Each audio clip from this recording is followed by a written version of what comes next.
হাতের কাছে লেবু পেয়ে ভাবলাম আজকে একটা এক্সপেরিমেন্ট করা যাক, আর এর সাক্ষী হয়ে থাকো তোমরা।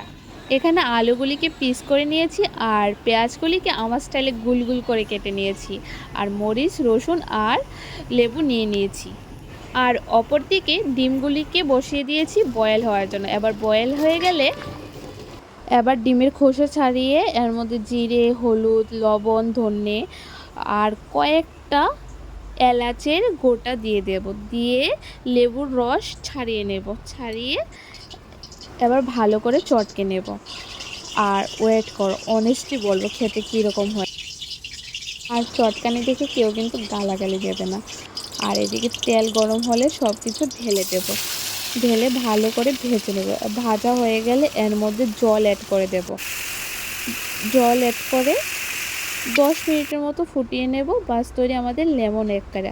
আর এরকম নতুন নতুন এক্সপেরিমেন্ট দেখতে হলে অবশ্যই চ্যানেলটা কিন্তু সাবস্ক্রাইব করবে। আর খেতে দারুণ হয়েছে।